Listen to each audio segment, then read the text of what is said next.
દાહોદ શહેરમાં સતત ટ્રાફિકની ધમધમતા ગાંધી ચોક વિસ્તારમાં બનેલી ઘટનાએ સૌ કોઈને હચમચાવીને મૂકી દીધા છે. આ ઘટના બપોરના સમયે એટલે કે ધોળા દિવસે 2:30 સુમારે બની હતી. રોજની જેમ લોકો ધંધો રોજગાર કરી રહ્યા હતા. ટ્રાફિક પણ ધમધમી રહ્યો હતો અને વાહનોની અવરજવર પણ હતી. તે સમયે શાળાના આચાર્ય માણેક ચોક પર આવેલી સ્ટેટ બેંક ઓફ ઇન્ડિયામાં તહેવારને અનુલક્ષીને 1 લાખ રૂપિયા કાઢ્યા બાદ વડાવા તરફ જઈ રહ્યા હતા. તે સમયે શહેરના મધ્યમાં ગાંધી ચોકમાં ફિલ્મી સ્ટાઇલમાં બાઇક પર આવેલા ગઠિયાઓએ ધોળા દિવસે 1 લાખ રૂપિયા ભરેલી થેલીની ચીલ ઝડપ કરી ધૂમ સ્ટાઇલમાં ગણતરીની સેકન્ડોમાં રફુચક્કર થઈ જતા ઘટના સ્થળે સ્તબ્ધતાનો માહોલ હતો. ભોગ બનનાર આચાર્ય દ્વારા આ ગઠિયાઓનો પીછો કર્યો હતો, પરંતુ તેઓ સફળ થયા નહોતા. આ ઘટનામાં સીસીટીવી કેમેરામાં કેદ થઈ છે અને પોલીસ ચોપડે આ ગુનો નોંધાવવાની તજવીજ હાથ ધરાઈ છે. બપોરના 2:30 વાગ્યાનો સમય હતો.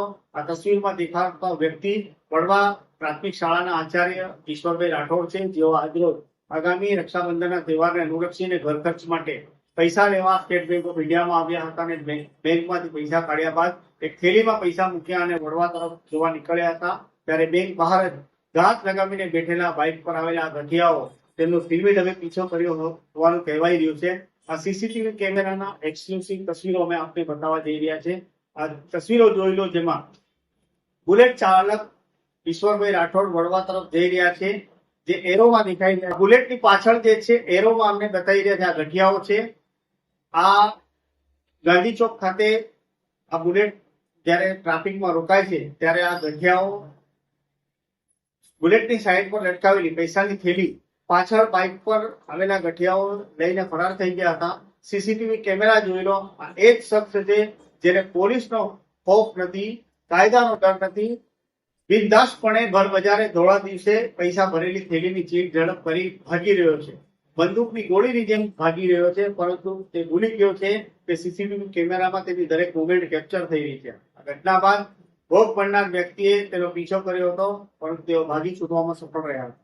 આજે બેંકમાં હું લગભગ બે ની આજુબાજુ બેંકમાં આવ્યો. બેંકમાં મારે પૈસા લેવાના હતા, તો ચેક લઈને આવ્યો તો ચેકબુક. તો ચેકથી મેં 1 લાખ રૂપિયા ઉપાડ્યા. 1 લાખ રૂપિયા ઉપાડ્યા પછી મેં એ લીધા, એટલે પછી મેં પાસબુક પ્રિન્ટ કરાવી પ્રિન્ટ મશીનમાં. પછી એ મેં લીધા એટલે પછી પ્લાસ્ટિકની થેલીમાં ભર્યા. પછી નીચે આવ્યો. મારે બુલેટ છે, બુલેટની નીચે કાપડની થેલી હતી, તો એ થેલીમાં મેં મૂક્યા અને ગાડી પર બાંધ્યા. થેલી સુતરાઉ કાપડની થેલી હતી, તો એ બાંધીને હું મારે ઘરે જવા નીકળ્યો હતો. અને નગરપાલિકાની બાજુમાં જે અગરબત્તીની દુકાન છે, લગભગ એની આજુબાજુ જ છે લગભગ એ પોઈન્ટ, ત્યાં હું ગાડી થોડો ટ્રાફિકના હિસાબે ગાડી બ્રેક કરી અને ટર્ન લેવા ગયો કે હવે મારા પાસે થોડું કામ હતું, તો મેં ટર્ન લેવા ગયો એટલે ગાડી બ્રેક કરી. તો ત્યાં કોઈક હવે લબર મૂછ્યો હતો, જર્સી પહેરેલો હતો માણસ, તો એને એ ગાડી પર જે બાંધેલી થેલી હતી લઈને ભાગ્યો. તો મને દુકાનદારે બૂમ પાડીને કીધું, કાકા તમારી થેલી કોઈક ચોર લઈને ભાગ્યો છે. તેઓ મેં ગાડી ટર્ન મારીને પાછળ દોડ્યો, પણ મેં બૂમ બી મારી કે ભાઈ ચોર મારી થેલી લઈને ભાગ્યો છે. પણ એ દોડતો દોડતો આ બાજુ આવી ગયો બજારની અંદર. રતલામી સેવની શ્રી કૃષ્ણ સેવની ગળીમાં થઈને આ બાજુ. શું નામ તમારું? મારું નામ છે ઈશ્વરભાઈ સકરાભાઈ રાઠોડ. વ્યવસાય શું કરો? વ્યવસાય નોકરી, શિક્ષક. આ ઘટનામાં ભોગ બનનાર આચાર્ય દ્વારા એ ડિવિઝન પોલીસ મથકમાં ફરિયાદ નોંધાવવા માટે અરજી આપી છે. પોલીસ ફરિયાદ દાખલ કરવાની તજવીજ હાથ ધરી છે. પોલીસે સીસીટીવી કેમેરાના મદદથી આ ઘટનાઓને ઝડપી પાડવા માટે ચક્રો ગતિમાન કર્યા છે.